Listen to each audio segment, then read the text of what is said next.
Hello friends, welcome back to my channel. Friends, इस video में हम लोग सिनोनिम्स के बारे में देखने वाले हैं और काफ़ी इंपॉर्टेंट ये वीडियो आप लोगों के लिए रहने वाला है। जो भी वर्ड्स है उसके मीनिंग को मैं बताऊंगा, साथ ही साथ यहाँ पे जो राइट ऑप्शन होगा हम लोग उसे चूज करेंगे। तो पहला यहाँ पे लिखा गया है अबंडेंट, जिसका मतलब होता है ढेर सारा, प्रचुर मात्रा में। तो आप देख सकते हो यहाँ पे ऑप्शन लिखा गया है। तो यहाँ पे हम लोग ऑप्शन बी चूज कर लेंगे, प्लेंटीफुल। इसका भी वही अर्थ होता है। Your next word is adversary. तो इसका मतलब होता है विरोधी।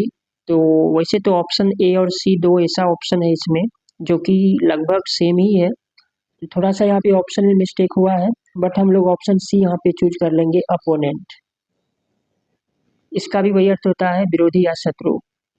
आगे हम लोग बढ़ेंगे तो कैंडिड यहाँ पे लिखा गया है, जिसे सुस्पष्ट या सच्चा हम लोग कहते हैं। तो यहाँ पे डिसेप्टिव या रिजर्व नहीं होगा, ऑनेस्ट हो जाएगा। ऑप्शन नंबर सी हो जाएगा कैंडिड का।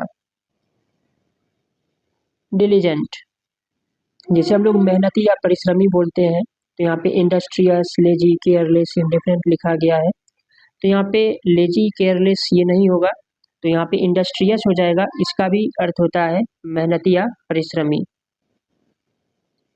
एलोक्वेंट, एलोक्वेंट का यहाँ पे मतलब हो गया धारा प्रवाह कह सकते हो।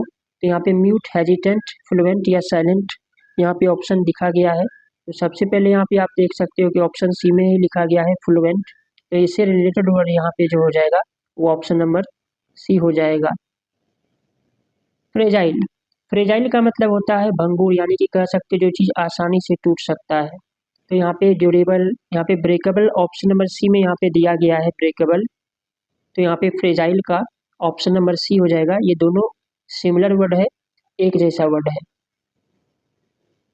जेनरस, तो जेनरस का यहाँ पे सेल्फिश, तो स्वार्थी, ग्रीडी, लालची या कंजूस ये नहीं हो सकता है। बेनोवलेंट दिया गया है, जिसको हम लोग कृपालु कहते हैं, परोपकारी कहते हैं। तो यहाँ पे जेनरस का ऑप्शन नंबर ए हो जाएगा।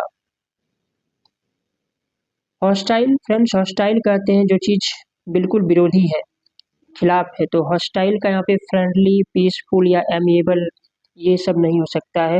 ऑप्शन नंबर बी में जो लिखा गया है ये लगभग इसका रिलेटेड ही है। तो कह सकते हो कि बेलिजरेंट का ये लड़ाकू अर्थ होता है। तो हॉस्टाइल का ऑप्शन बी ही हम लोग चूज करेंगे, बाकी वर्ड तो इसका अपोजिट ही है।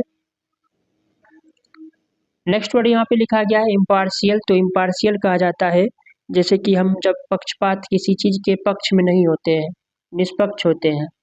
तो बाइस्ड, सब्जेक्टिव या प्रेजुडाइस नहीं होगा, यहाँ पे फेयर हो जाएगा। फेयर का भी मतलब होता है निष्पक्ष। इसके और भी कई मीनिंग्स हैं, बट यहाँ पे ऑप्शन अगर देखा जाए तो ऑप्शन के अकॉर्डिंग हम लोग ऑप्शन सी को चुनेंगे।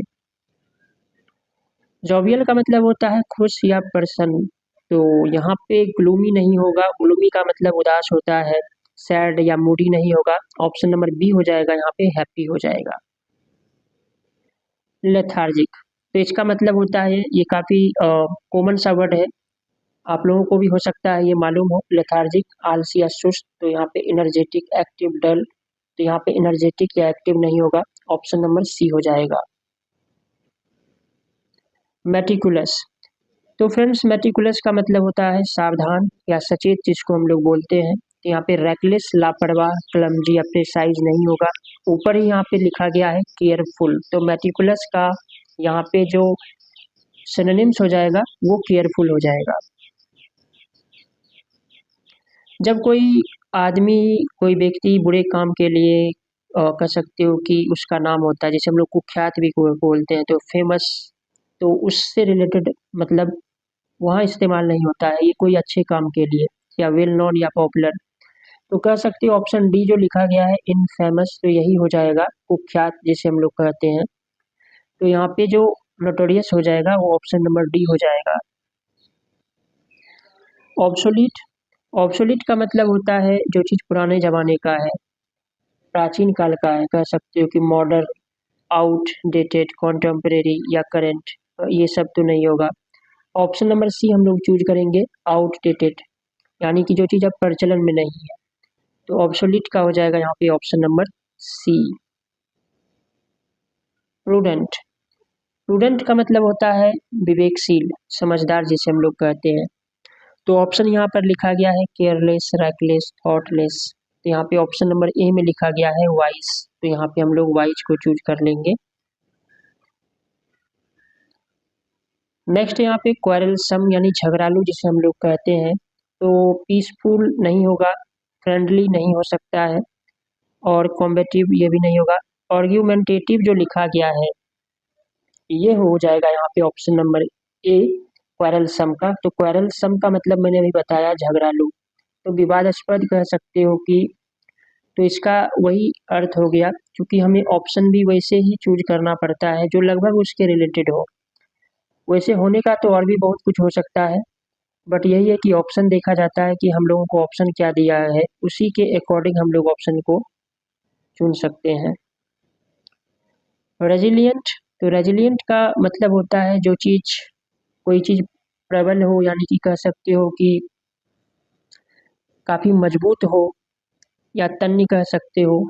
तो यहाँ पे वीक या फ्रेजाइल या ब्रिटल नहीं हो सकता है, क्योंकि ये सारे वर्ड एक जैसे हैं, यानी जो चीज़ टूट सकता है। मैंने अभी बताया इसका मतलब तन्य। तो यहाँ पे टफ हो जाएगा, ऑप्शन नंबर सी हम लोग चूज कर लेंगे। नेक्स्ट यहाँ पे लिखा गया है सटल। तो सटल का मतलब तो वैसे तो तीव्र या तीक्ष्ण होता है, बट यहाँ पे इसका किसी और भी अर्थ में यहाँ पे यूज हो सकता है, किया गया हो। तो इसका यहाँ पे ऑब्वियस या ट्रांसपेरेंट, डेलिकेट या क्लियर, ये सारे ऑप्शंस दिए गए हैं। तो इसका एक और भी अर्थ होता है, जैसे कि हम लोग बोलते हैं पतला या कोमल जैसे बोलते हैं। तो उस अर्थ में अगर देखा जाए तो यहाँ पे ऑप्शन दिया गया है डेलिकेट दिया गया है, इसका भी मतलब होता है कोमल। यहाँ पे यही हो जाएगा, ऑप्शन नंबर सी हम लोग चुन लेंगे। टेनेसस, तो टेनेसस का यही अर्थ हो गया जो चीज़ तन्य है, कह सकते हो कि सख्त है। यहाँ पे जो वीक या अनसर्टन नहीं होगा। डिटरमिन्ड यहाँ पे जो लिखा गया है ऑप्शन नंबर डी, इसका भी वही अर्थ होता है, कड़ा या सख्त या दृढ़ कह सकते हो। तो यहाँ पे हम लोग ऑप्शन डी को चूज करेंगे। यूबिक्विटस, तो यहाँ पे इसका अर्थ फ्रेंड्स यही अर्थ होता है जैसे कि कोई चीज़ सर्वव्यापक है, यानी कि सर्वत्र है, हर जगह। तो रेयर, स्कार्स या अनकॉमन नहीं होगा। जो चीज़ कह सकते हो कि कॉमन है, तो यहाँ पे ऑप्शन नंबर हम लोग बी को चुनेंगे। विगरस, जोशीला कह सकते हो या ऊर्जावान कह सकते हो। तो वीक, फ्रेजाइल या डेलिकेट नहीं होगा। यहाँ पे ऑप्शन नंबर बी हो जाएगा, पावरफुल। विटी, तो विटी कहा जाता है जो चीज़ हास्यप्रद है, और इसी सेंस में ये वर्ड यूज भी किया जाता है। तो यहाँ पे जो लिखा गया है विटी, तो हम लोग यहाँ पे जो ऑप्शन को चुनेंगे, यहाँ पे ऑप्शन लिखा गया ऑप्शन नंबर डी में यहाँ पर लिखा गया है। तो ह्यूमरस, तो वही अर्थ हो गया जो चीज़ एक तरह से कह सकते हो मजाकिया है, हास्यप्रद है। तो विटी का यहाँ पे ऑप्शन नंबर डी यहाँ पे हो जाएगा। यार्न, तो यहाँ पे डिजायर, हेट, रिजेक्ट या क्रेव। तो यहाँ पे देखा जाए तो काफ़ी क्लोज ऑप्शन दिया गया है, क्योंकि इसका अर्थ वही होता है, लालसा कह सकते हो। इसके कई और भी अर्थ है, बट यहाँ पे ऑप्शन कुछ और दिया गया है, ऑप्शन डी हम लोग चूज करेंगे, क्रेव। तो फ्रेंड्स क्रेव का वही अर्थ होता है, जैसे हम लोग बोलते हैं, कह सकते हो कि पावरफुल कोई डिजायर होता है, तो उस अर्थ में हम लोग क्रेव इस्तेमाल करते हैं। तो यहाँ पे ऑप्शन डी हो जाएगा। जेलस, तो जेलस का अर्थ होता है, कह सकते हो कि जो चीज़ काफ़ी आवेशपूर्ण होता है, या कह सकते हो काफ़ी जोशीला होता है, वहाँ पर ये वर्ड यूज किया जाता है। तो यहाँ पे लेजी या एपेथेटिक या पैशनेट हो जाएगा, क्योंकि पैशनेट का भी वही अर्थ होता है। यहाँ पे जो लिखा गया है पैशनेट, आवेशपूर्ण या गुस्सैल। तो यहाँ पे ऑप्शन बी हो जाएगा। ल्यूमिनस, ल्यूमिनस का मतलब होता है चमकदार, कोई चीज़ चमकदार है, ल्यूमिनस। तो यहाँ पे रेडियंट, यहाँ पे ऑप्शन लिखा गया है रेडियंट, इसका भी वही अर्थ होता है चमकदार, चमकीला। तो ल्यूमिनस का यहाँ पे ऑप्शन नंबर बी हो जाएगा।